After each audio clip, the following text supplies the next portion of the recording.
सर्वप्रथम म्हणजे नवी मुंबई ही cosmopolitan city आहे. म्हणजे इथे तुम्हाला जास्तीत जास्त लोक सुशिक्षित, सुसंस्कृत आणि मेहनतीची कमाई करणारे याच टाईपचे लोक मिळतात.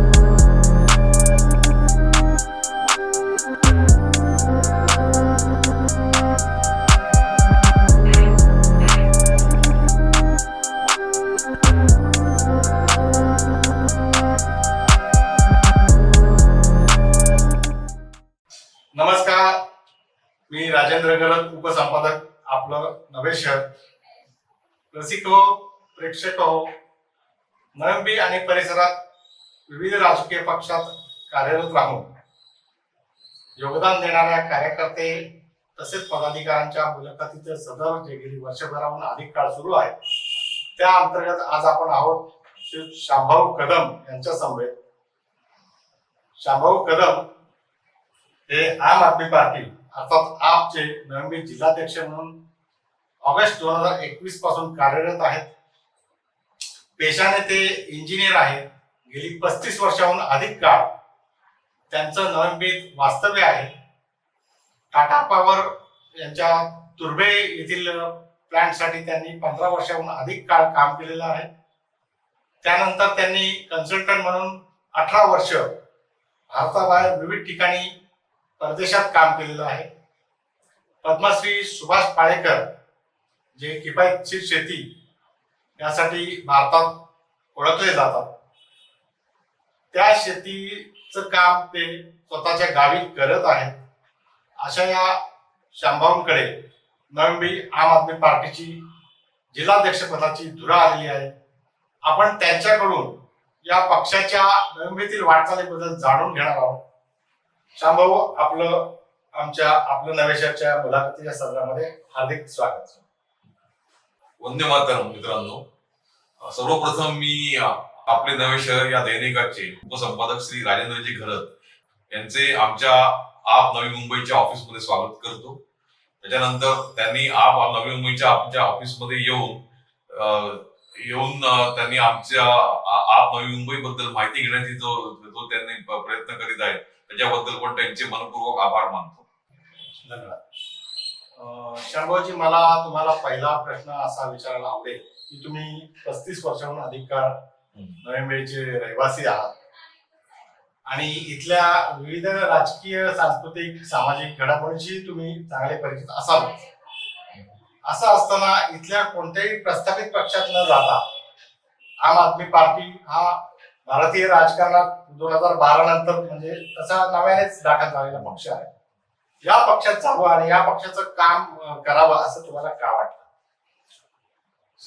सर्वप्रथम म्हणजे आम आदमी पार्टी नवी मुंबई मधील जे काय म्हणजे जे आमचे कार्यकर्ते जे लोक सामील होत आहेत ते राजकारणात नवीनच आहेत. ते त्यांचं राजकारणात यायचा बऱ्याच लोकांचा कधी विचार पण नव्हता. पण आम आदमी पार्टीचं जे मॉडेल आहे त्यांचं दिल्लीमध्ये जे नेत्रदिव्य काम करून दाखवलंय, म्हणजे जेव्हा शिक्षण क्षेत्रात म्हणा किंवा आरोग्य क्षेत्रात म्हणा, या कामाची भुरळ प्रत्येक आमच्या कार्यकर्त्यांना पडली आणि आम्ही त्याप्रमाणे तेव्हा आम्ही जे असं डिसिजन घेतलं की आपण हा चांगला पक्ष आहे आणि या पक्षांमध्ये जाऊनच आपण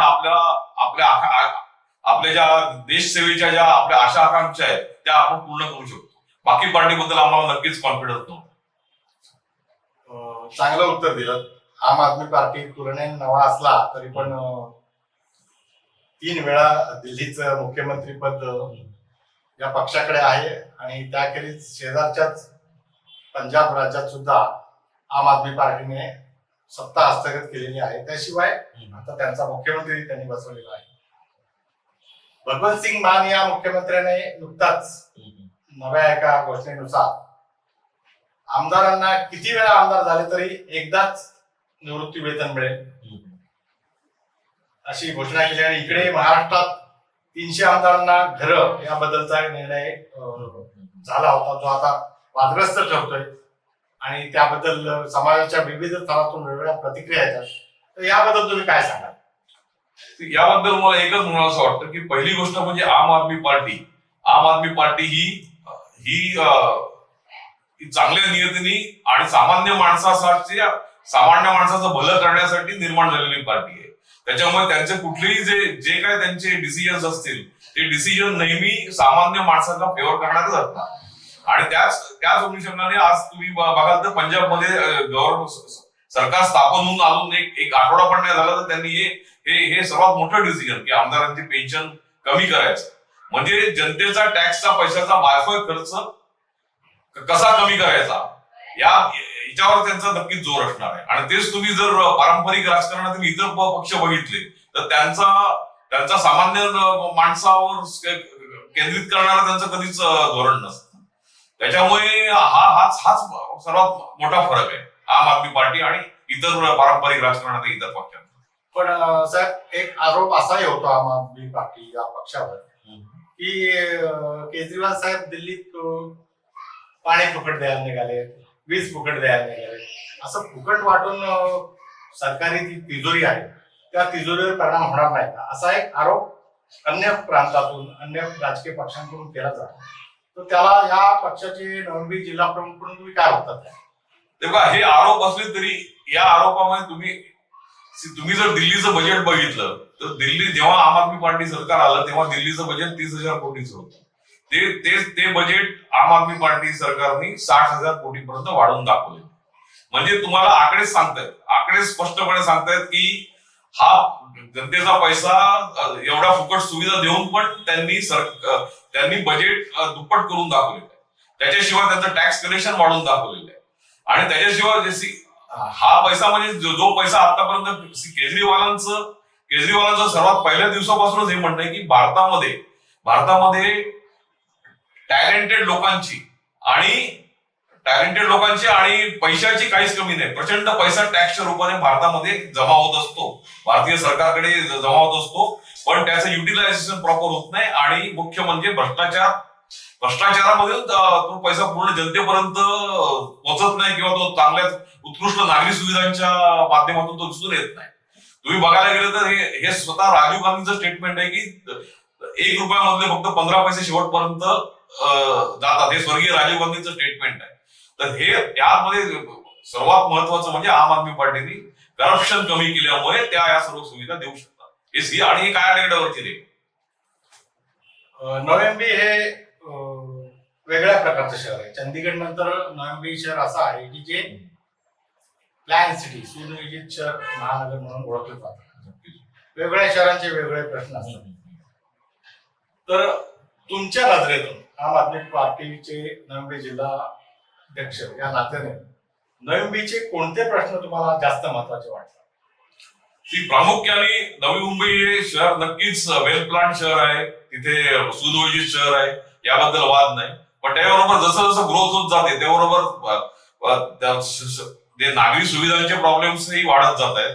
इथे तुम्ही बघाल तर तुम्ही दिल्लीच्या सरकारशी कम्पेअर केलं तर तिथे शाळा आणि आरोग्य व्यवस्था जी शासकीय शाळा आणि आरोग्य व्यवस्था आहे ती काही कॉन्फिडन्स देऊ शकत नाही सामान्य माणसाला.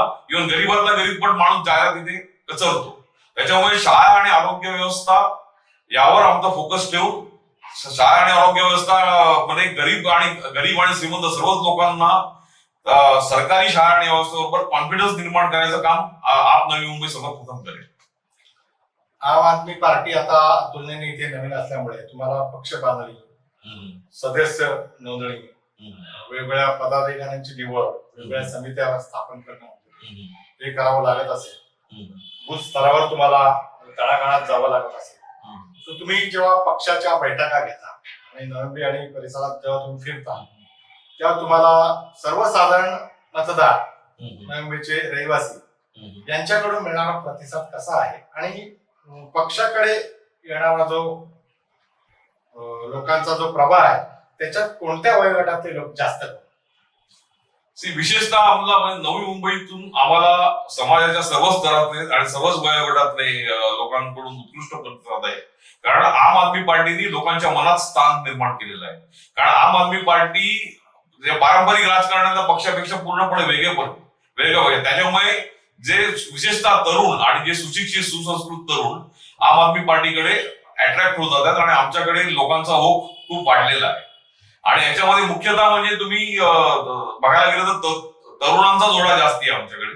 आणि पण असं पूर्णपणे म्हणता येत नाही. काही प्रमाणात आमच्याकडे अगदी 70ला आलेले लोक पण जॉईन झालेले आहेत आणि चांगल्या प्रकारे काम करतात. आणि आमचा भर मुख्यतः लोकाभिमुख काम, प्रत्येक वॉर्ड अध्यक्षाचं क्लिअरली इन्स्ट्रक्शन आहे आम्हाला की तुम्ही लोकाभिमुख काम करा आणि लोकाभिमुख काढून लोकांच्या मनामध्ये घर करा. त्याच्यामुळे आम्ही काय करतो की त्यांना प्रत्येक समस्याचा आमचा वॉर्ड अध्यक्ष लोकांपर्यंत पोहोचून त्या समस्याची जाणीव करून घेतो आणि त्या समस्याचे प्रशासनाकडे जाऊन तो त्याचा पाठपुरावा करून ती समस्या सोडवतो आणि एक सक्सेस स्टोरी म्हणून आम्ही पण ती शेअर करतो सगळीकडे. नळंबीच्या शेजारीच पनवेल तालुक्यात येणारं नळंबी आंतरराष्ट्रीय विमानतळ आहे. त्या विमानतळाला इथले स्थानिकांचे लोकनेते माजी खासदार दिबा पाटील यांचं नाव द्यावं यासाठी या परिसरात बरीच आंदोलनं झाली. पण इथले स्थानिक सरकार, राज्य सरकार वेगळ्या नावासाठी आग्रही आहे. एक पक्षप्रमुख, या इथल्या जिल्ह्याचे प्रमुख म्हणून तुम्ही काय भूमिका सांगा?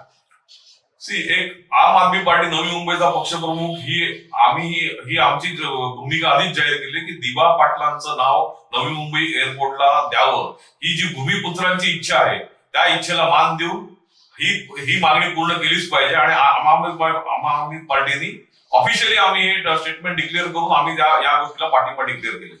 त्या संदर्भात जी आंदोलन झाली तर त्यात आपला पक्ष दिसला का? हो, नक्कीच. आम्ही आम आदमी पार्टी या संदर्भात आम्ही आंदोलन पण केलेली आहेत आणि आम्ही त्यांचा जो मोर्चा होता त्यात पण आम्ही सामील झालो. आता मधल्या काळात कोरोनामुळे 2 वर्ष कोरोना महामारीमुळे सगळीकडे निर्बंध लागले. राजकीय घडामोडींवर बरीचशी बंधनं आली होती, त्यामुळे बऱ्याचशा गतिविधींवर परिणाम झाला. आता हळूहळू बंधनं सैलावली जात आहेत आणि परत पुरेशा ताकदीने पुन्हा राजकीय कार्यक्रम होऊ घातलेले आहेत. नवी महानगरपालिकेची निवडणूक, सार्वत्रिक निवडणूक जी एप्रिल 2020 ला व्हायला हवी होती, ती कोरोनाच्या महामारीमुळे आणि विविध कारणामुळे पुढे ढकलली गेली. आता ती अंतिम टप्प्यात घ्यायचं चाललेलं, तर त्यावेळी पुन्हा ओबीसी आरक्षणाचा अहवालासंदर्भातलं इम्पेरिकल डाटाचा प्रश्न आला आणि पुन्हा ती निवडणूक जवळपास गणपती किंवा त्यानंतरच्या काळापर्यंत पुढे ढकलली गेली. निवडणूक होईल तेव्हा होईल, पण एक पक्ष प्रमुख या नात्याने, जिल्हा प्रमुख या नात्याने आपल्याकडे मतदारांकडे जाण्यासाठी आणि इथले जे प्रस्तावित बलाढ्य राजकीय पक्ष आहेत तर त्यांच्या समोर हा पक्ष, तुलनेत नवा पक्ष लोकांना जवळचा वाटावा, यासाठी काय रणनीती आहे? त्याच्यामध्ये मुख्य म्हणजे आम्ही पूर्ण 122 जागांवर आमचे पूर्ण वॉर्ड अध्यक्ष आम्ही तयार करू. आतापर्यंत आम्ही जवळजवळ 80 पर्यंत वॉर्ड अध्यक्ष तयार केलेले आहेत आणि अजूनही जोरदार प्रयत्न चालू आहेत पूर्ण 122 करण्याची. आणि मुख्य म्हणजे आमचा भर हाच राहणार आहे की लोकाभिमुख कामं करणं, लोकांच्या जवळ पोहोचणं, हे आमचं इन्स्ट्रक्शन प्रत्येक वॉर्ड अध्यक्षाला आहे. आणि आमची टीम आम्ही वाढवत नेतोय आणि आम्ही जसे जसे दिवस जात आहेत, म्हणजे ते एप्रिल 2020 मध्ये पण आम्ही तयार होतो, पण जसं आपलं जे इलेक्शनची पुढे ढकललं जातं तशी आम्हाला फायदा असा होता की आमची टीम अजूनच वाढत चालली आणि अजून नवीन चांगले लोक येत जात आहेत. आता पर्टिक्युलरली आता पंजाब इलेक्शनच्या ह्याच्यानंतर पण अजून लोकांना आम्हाला लोक अट्रॅक्ट झाले आपल्या. आता एक शेवटचा प्रश्न, एक टार्गेटेड वोटर ज्याला म्हणतो आपण, ज्याच्यावर आपण लक्ष केंद्रित करतो की यांना आपल्याला जास्तीत जास्त पक्षाशी जोडायचं, तर टार्गेटेड वोटर म्हणून तुम्ही कोणावर लक्ष केंद्रित करता? कारण नळंबी ही वेगळ्या प्रकारची नगरी आहे. इथे स्थानिक भूमिपुत्र आगरी कोळी समाज परंपरागत वास्तव्य असलेला आहे. त्याखेरीज भारताच्या कानाकोपऱ्यातून आलेले लोक इथे वेगवेगळ्या नोड्स मधून वास्तव्य करतात आणि पाम बीच सारखा जो एरिया असेल, श्रीमंती विभाग ज्याला म्हटला जातो, तिथे आणखी वेगळ्या उत्पन्न गटातील लोक राहतात. तर तुमचं कसं धोरण असेल या सगळ्यांना आपलं करून घेण्यासाठी, पक्ष पुढे नेण्यासाठी, निवडणुकांची घेण्यासाठी काय रणनीती असेल? सर्वप्रथम म्हणजे नवी मुंबई ही कॉस्मोपॉलिटन सिटी आहे. म्हणजे इथे तुम्हाला जास्तीत जास्त लोक सुशिक्षित, सुसंस्कृत आणि मेहनतीची कमाई करणारे याच टाईपचे लोक मिळतील. आणि या लोकांनी नवी मुंबईत बरेचसे जे सुशिक्षित लोक आहेत ते फॉरेनला पण त्यांचं जाणं असतं. त्याच्यामुळे ते नक्कीच नवी मुंबईचे त्यांच्या एक्सपेक्टेशन पण त्याप्रमाणे वाढलेले असतात की त्यांना आपण जर आपण फॉरेन मध्ये जर या अशा सुविधा मिळू शकतात तर आपल्या देशात का नाही. तर त्याप्रमाणे आमचा भर हाच राहील की नागरी सुविधा ज्या उत्कृष्ट परदेशीच्या त्यांच्या अपेक्षेप्रमाणे त्यांना चांगल्यात चांगल्या नागरी सुविधा देणं, हा याच्यावर आमचा भर राहील जास्त. श्यामभाऊ, तुम्ही आपलं नवे शहरला ही जी सर्व माहिती दिली, आपली ध्येय धोरण, पक्षाची रणनीती आणि आपलं आगामी सगळे कार्यक्रम याच्याबद्दल जे सांगितलं त्याबद्दल आपले आभार आणि आपल्या पुढच्या सर्व वाटचालीला खूप खूप शुभेच्छा.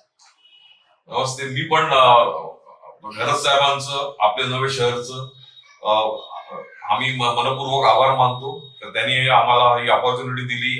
तुम्ही येऊन आम्हाला आमचे विचार समजून घेण्याची आणि विचार जनतेपर्यंत पोहोचण्याची आपल्या नव्या शहरच्या माध्यमातून आपण जे आम्हाला संधी दिली त्याबद्दल मी पण मनपूर्वक आभार मानतो.